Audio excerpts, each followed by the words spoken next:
السميع العليم من الشيطان اللعين الرجيم. بسم الله الرحمن الرحيم. الحمد لله وكفى وسلام على عباده الذين اصطفى خصوصا على محمد المصطفى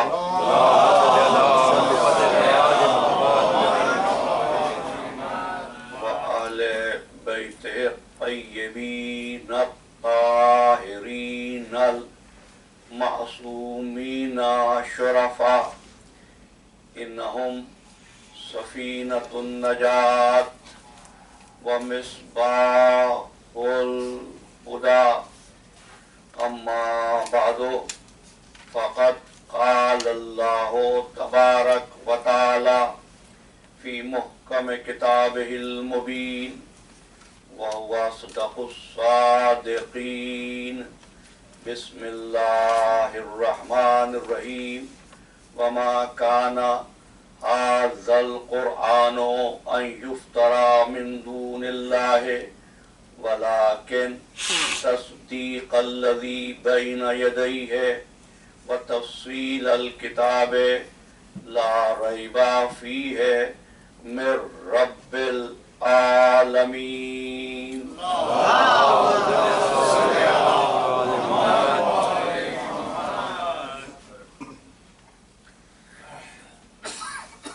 عزیزان محترم، کتاب اور قرآن پروردگار عالم کی اس عظیم نعمت کا نام ہے کہ اگر پوری زندگی اس امر کا شکر ادا کرنے میں گزر جائے تو شکر کا حق ادا نہیں ہو سکتا. اس نے فرمایا لَإِن شَكَرْتُمْ لَأَزِيدَنَّكُمْ، اے بندو اگر تم میرا شکر ادا کرو گے تو میں تمہیں نعمتوں کی زیادتی عطا کروں گا. یہ اس فرش اعضا کا صدقہ ہے کہ آپ کو میں کشادگی اور وسعت کا ایک نسخہ بتا دوں.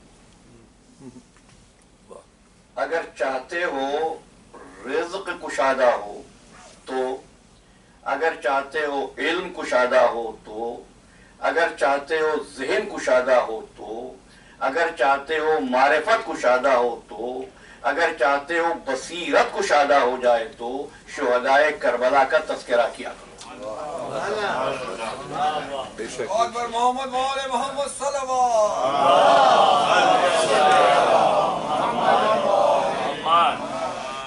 کیونکہ یہ وہ واحد تذکرہ ہے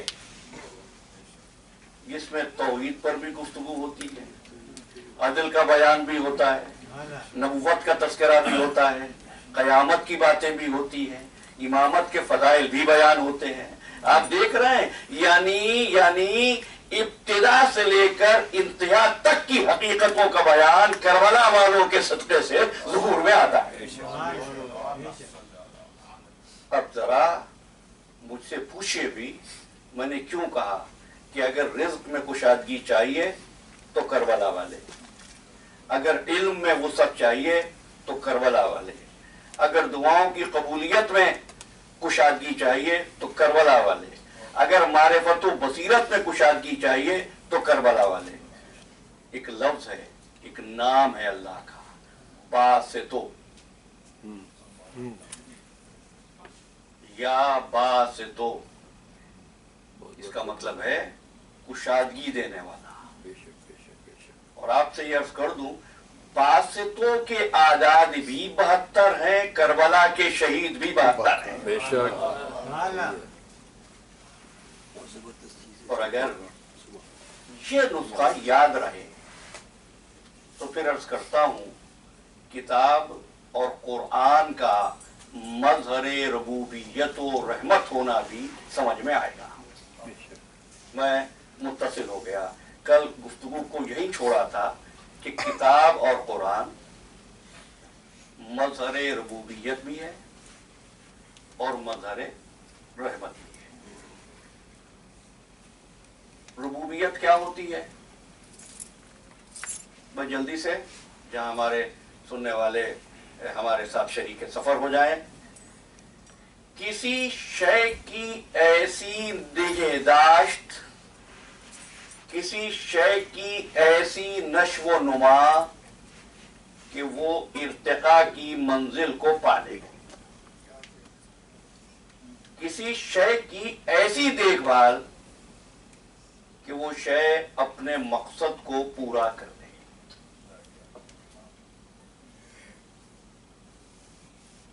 چھوٹا سا بیج ہے، سیڈ، اس کا مقصد کیا ہے؟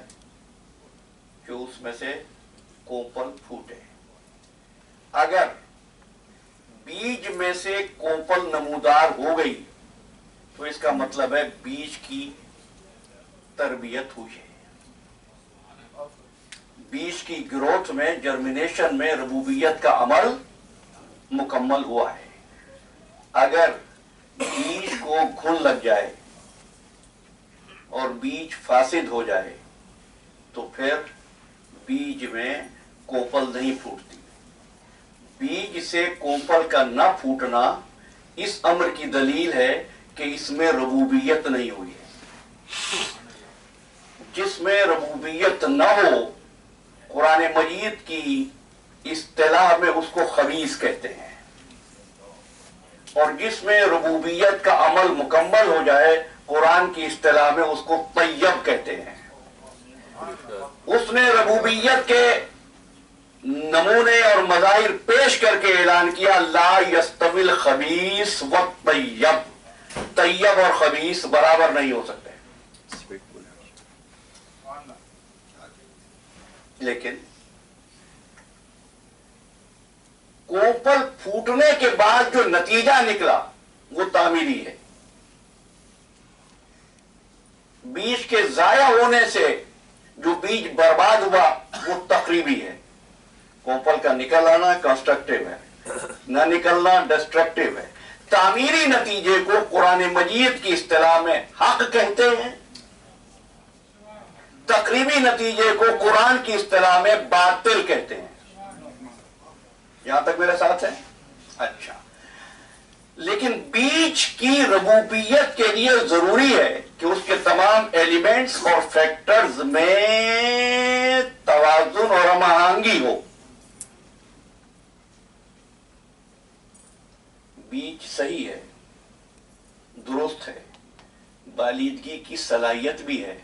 اس کو اگر آپ میز پر رکھ دیں، قریب میں تھوڑی سی مٹی رکھ دیں، پانی بھی رکھ دیں، پنکھا بھی چلا دیں، تو بیج میں گروتھ اور جرمینیشن نہیں ہوتی. نہیں، ربوبیت کا تقاضا یہ ہے کہ حرارت میں، ہوا میں، پانی میں، مٹی میں باہمی تعاون بھی ہو اور باہمی محبت بھی ہو. ٹھیک ہے عزیزان محترم. اب اگر آپ نے حرارت زیادہ پہنچائی، پانی کم پہنچایا تو ربوبیت نہیں ہو سکے گی.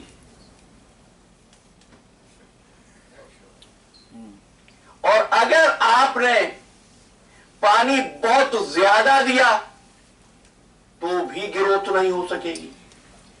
جب تک قدرت نے جہاں کے لیے اسے خلق کیا وہاں پہنچے اور یہ چاروں اجزاء ایک تناسب سے توازن اور ایلاف کے ساتھ موجود ہوں تو پھر اس کی نشو و نما ہوتی ہے.